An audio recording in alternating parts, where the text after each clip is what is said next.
రాష్ట్ర ప్రభుత్వం Andhra cricket association సంయుక్త నిర్వహణలో రాష్ట్రంలోని ప్రతి పాఠశాలలో క్రికెట్ టోర్నమెంట్ నిర్వహణకు శ్రీకారం చుట్టాలన్నట్లు ఎంపీ కేశినేని శివనాథ్ తెలిపారు. గ్రామీణ ప్రాంతాల్లోనూ క్రికెటర్స్ను వెలుగులోకి తెచ్చేందుకు కృషి చేస్తామన్నారు. ఇటీవల బదిరా ఇంటర్నేషనల్ క్రికెట్ మ్యాచ్లో మోకాలికి గాయపడిన డెఫ్ అండ్ డమ్ రావూరి యశ్వంత్కి డాక్టర్ భార్గవరామ్ అత్యాధునిక వైద్యంతో ఆపరేషన్ విజయవంతం చేశారు.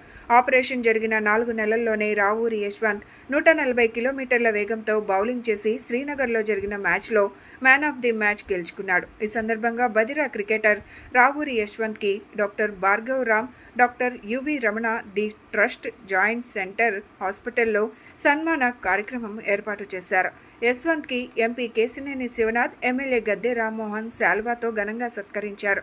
సన్మానం అనంతరం ఎంపీ కేశినేని శివనాథ్ మాట్లాడుతూ, గాయపడిన రావూరి యశ్వంత్కి విజయవంతంగా ఆపరేషన్ చేయడమే కాకుండా మానసిక స్థైర్యం కోల్పోకుండా తిరిగి త్వరగా కోలుకునేందుకు ప్రత్యేక శ్రద్ధ తీసుకున్న డాక్టర్ భార్గవరామ్కి అభినందనలు తెలిపారు. బదిరా క్రికెటర్ యశ్వంత్ కఠోర దీక్ష, పట్టుదలను కొనియాడారు. డెఫ్ అండ్ డమ్ క్రీడాకారులను ఆదుకునే విషయంపై ముఖ్యమంత్రి చంద్రబాబును కలిసి వారికి ఉపయోగపడే విధంగా విధి విధానాలను తయారు చేస్తామన్నారు. ఏసీఏ తరపున కావాల్సిన మౌలిక సదుపాయాలతో పాటు ఆర్థిక సాయం కూడా అందిస్తామని హామీ ఇచ్చారు.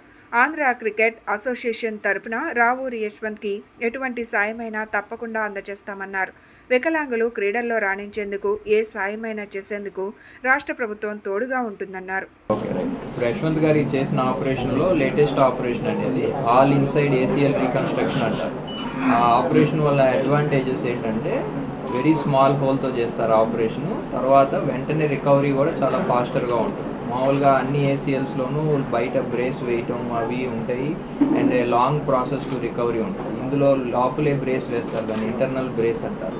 సో దానివల్ల ఏంటంటే బ్రేస్ అవసరం లేదు, ఎక్స్టర్నల్ ఎనీ బ్రేస్ అవసరం లేదు. తొందరగా ఫిజియోథెరపీ అది స్టార్ట్ చేయడం వల్ల ఇది be faster to the game, మళ్ళీ తొందరగా కోలుకోవచ్చు. యశ్వంత్ కేసులో అయితే జస్ట్ 4 monthsలోనే మళ్ళీ క్రికెట్ ప్రాక్టీస్కి వెళ్ళడం జరిగింది. So he got to his back to normal యాక్టివిటీకి వెళ్ళిపోగలిగారు. సో ఏంటంటే మెయిన్గా మనకున్న టెక్నాలజికల్ అడ్వాన్స్మెంట్స్తో స్పోర్ట్స్ ఇంజరీస్ అయిపోతే it's not the end of the sports career.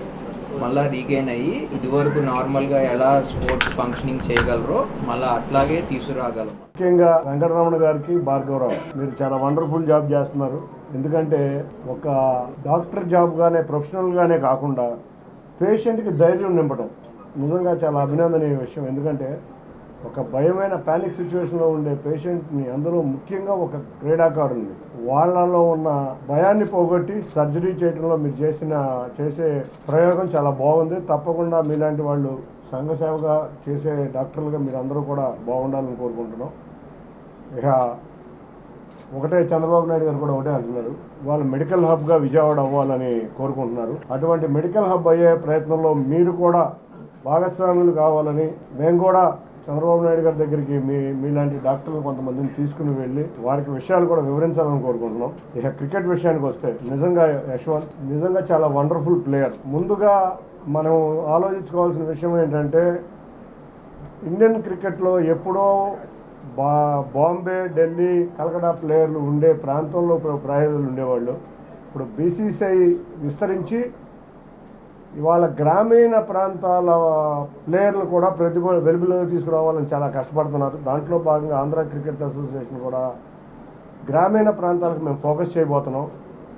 అన్నిటికన్నా ముఖ్యంగా deaf and dumb cricket organisation కూడా మొన్న గుంటూరులో కలవడం జరిగింది. నేను జరిగినప్పుడు దీనికి సహాయంగా మేము ఆంధ్ర క్రికెట్ అసోసియేషన్ తరఫున ఆర్థిక సహాయంగా మీకు ఎటువంటి సౌకర్యాలు కావాలన్నా చేస్తాం అని మేము క్లియర్గా ఆంధ్ర క్రికెట్ అసోసియేషన్ తరఫున వారికి హామీ ఇవ్వటం జరిగింది.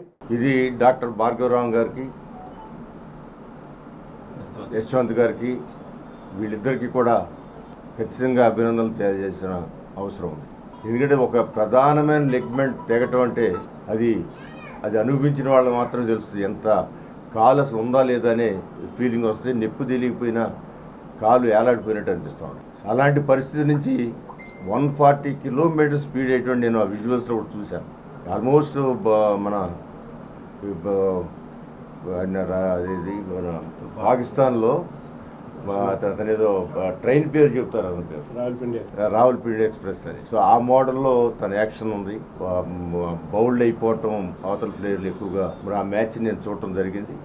చాలా చాలా చాలా గొప్ప ప్లేయరు. అది కూడా ఇప్పుడు భార్గవరావు ఆపరేషన్ చేసిన తర్వాత ఆడిన మ్యాచ్ అది.